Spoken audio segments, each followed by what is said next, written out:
दोस्तों, world history का chapter number 8 cold war के बारे में आज हम लोग पढ़ते हैं। ये बीपीएससी टीआरई 3.0 के लिए मोस्ट इम्पॉर्टेंट चैप्टर है। तो हम लोग आज इसके बारे में चैप्टर स्टार्ट करते हैं। अगर आप लोगों को अच्छा लगे तो कमेंट बॉक्स में बताइएगा। इसका कंटिन्यू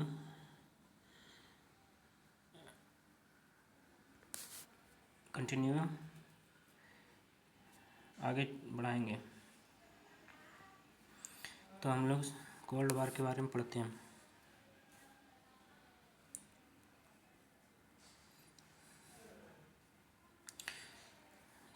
शीत युद्ध।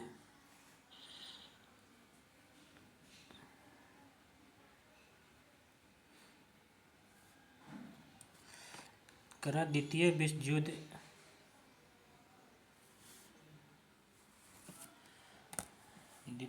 विश्व युद्ध ने विश्व की पुरातन राजनीतिक व्यवस्था का अंत कर दिया। अब वैश्विक राजनीतिक मॉस्को व वाशिंगटन के इर्द गिर्द चक्कर लगाने लगी।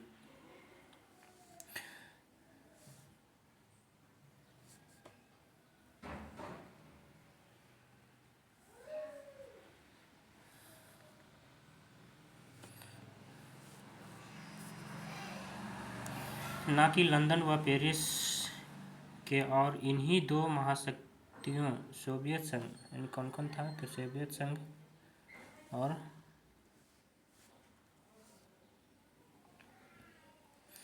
सोवियत संघ के परस्पर संबंधों के अंतर्राष्ट्रीय अभिव्यक्ति हेतु सर्वाधिक उपयुक्त शब्द है। शीत युद्ध। विदित है कि प्रथम युद्ध के दौरान, यानी रूसी क्रांति कब हुआ था तो देख सकते हैं। रूसी क्रांति 1917 से ही सोवियत संघ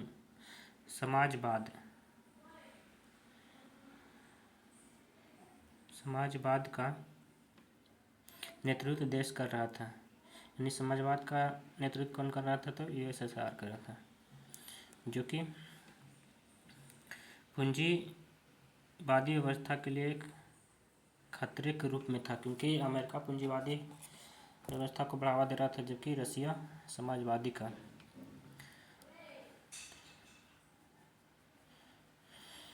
जिसका नेतृत्व अमेरिका कर रहा था। नहीं, पूंजीवादी का नेतृत्व कौन कर रहा था तो अमेरिका। इस तरह द्वितीय विश्व युद्ध से पूर्व ही सोवियत संघ व अमेरिका के बीच जो है मतभेद हो गया। विद्यमान है कि यद्यपि द्वितीय विश्व युद्ध के धुरी राष्ट्रों के खिलाफ सोवियत संघ व अमेरिका ने एक साथ मिलकर मित्र राष्ट्रों के खेमे से युद्ध लड़ा और विजयी हुआ। यानी इसमें विजयी कौन हुआ था तो मित्र राष्ट्र में कौन कौन आता है तो फ्रांस, ब्रिटेन, रसिया, अमेरिका, और बाद में इटली भी इसमें शामिल हो गया था, और मित्र राष्ट्र ही विजयी रहा था। तो अब हम लोग पढ़ते हैं पृष्ठभूमि की दो शक्तियों का अभ्युदय। महायुद्ध में हुए अत्यधिक नुकसान के बावजूद जर्मनी पर विजय एवं घरेलू आर्थिक नीति ने सोवियत संघ की शक्ति व प्रतिष्ठा में वृद्धि की। वही महायुद्ध ने परिणाम स्वरूप आर्थिक रूप से जर्जर हुए अधिकांश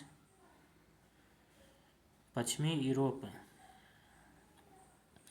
यूरोपीय देश अमेरिका के कर्ज में डूबे थे। यानी कि अमेरिका पूंजीवादी व्यवस्था को बढ़ा रहा था, जिससे गरीब देशों को कर्ज दे रहा था।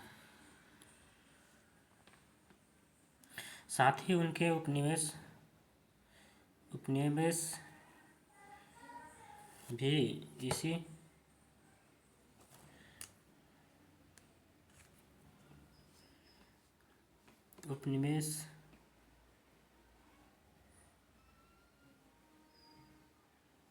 गया।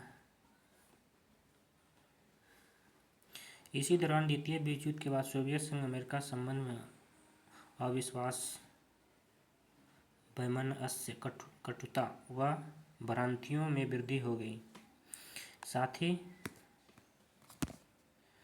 युद्ध के बाद विश्व में आर्थिक राजनीतिक एक ध्रुवीयता स्थापित करने की प्रतिस्पर्धा में अमेरिका सोवियत संघ के संबंधों में एक नवीन तत्व सामने आया, जिसे क्या कहा गया, जिसे विचार वैमनस्यता की संज्ञा दी गई। इसी कड़ी में दोनों महाशक्तियों ने एक दूसरे के प्रति राजनीतिक दुष्टाचार संग्राम छोड़ दिया और वैश्विक पटल पर कूटनीतिक जासूसी, राजनीतिक गठजोड़, आलोचना, आर्थिक व सैन्य सहायता आदि के माध्यम से एक दूसरे को कमजोर करने का प्रयास किया। महाशक्तियों के मध्य विद्यमान तनावपूर्ण संबंधों ने समूचे विश्व में भय, तनाव व प्रतिद्वंद्विता का माहौल निर्मित कर दिया। इसे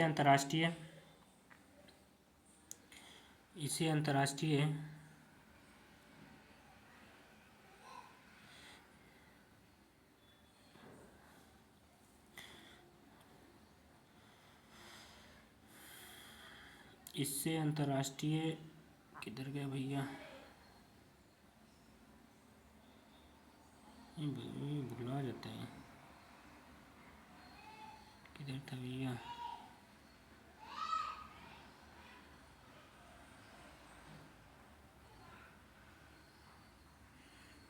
कटुती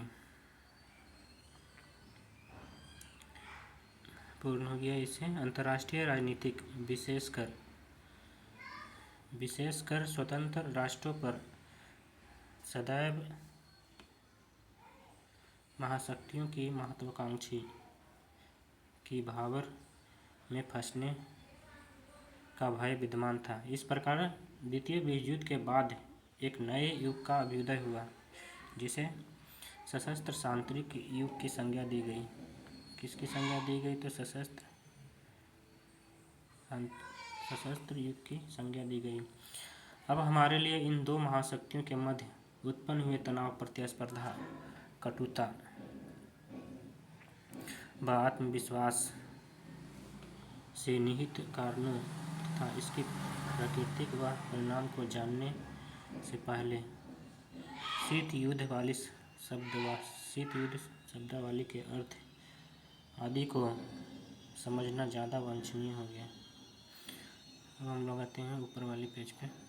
जैसे कि आप देख सकते हैं मैप में, ये जो हो गया यूएसएसआर का है।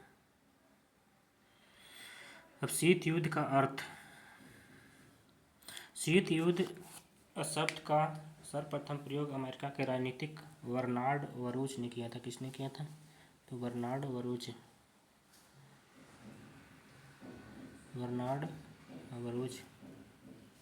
द्वारा किया गया था, किंतु वाल्टर लिपमैन ने कोल्ड वार नामक पुस्तक के माध्यम से, कोल्ड वार पुस्तक किसने लिखा? तो लिपमैन पुस्तक के माध्यम से इस शब्द को लोकप्रिय बनाया। शीत युद्ध द्वितीय विश्व युद्ध के बाद सोवियत संघ अमेरिका के मध्य शांतिपूर्ण और तनावपूर्ण संबंधों की अंतर्राष्ट्रीय अभिव्यक्ति है। शीत युद्ध शब्द का प्रयोग द्वितीय विश्व युद्ध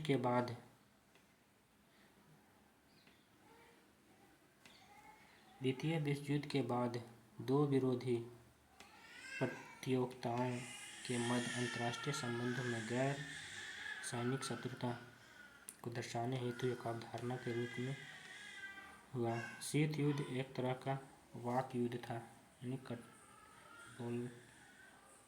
बोलने वाला युद्ध था, यानी बोलकर ज़्यादा क्षति पहुंचाता था, जिसमें वैचारिक द्वेष, घृणा,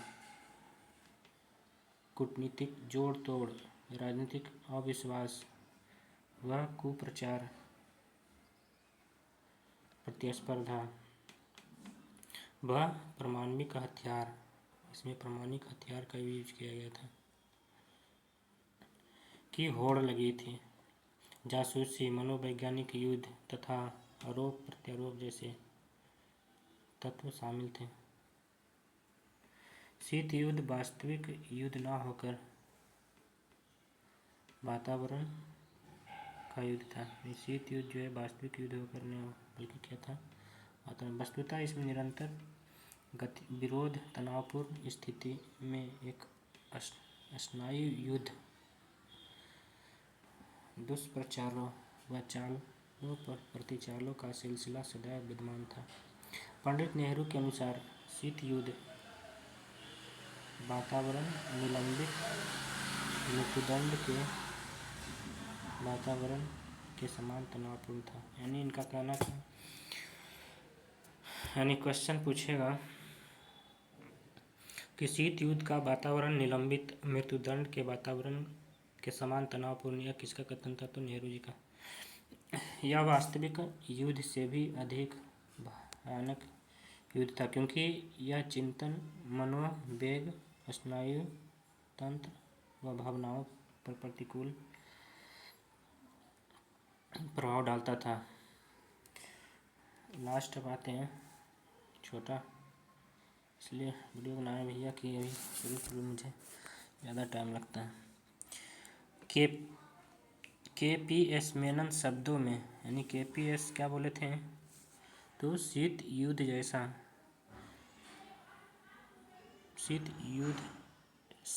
युद्ध जैसा कि विश्व के अनुभव किया। दो विचारधाराओं, दो व्यवस्थाओं, दो गुटों, दो राज्यों। जब वह अपनी पराकाष्ठा पर था तो दो व्यक्तियों के मध्य उग्र संघर्ष था। दो विचारधाराएं थी, पूंजीवाद और साम्यवाद। यानी इसमें वर्ल्ड वार में मेनली क्या है? तो प्रतिस्पर्धा एक दूसरे को, USSR और अमेरिका, पूंजीवाद और समाजवाद के बीच। तो वीडियो को यहीं समाप्त करते हैं भाइयों एवं बहनों।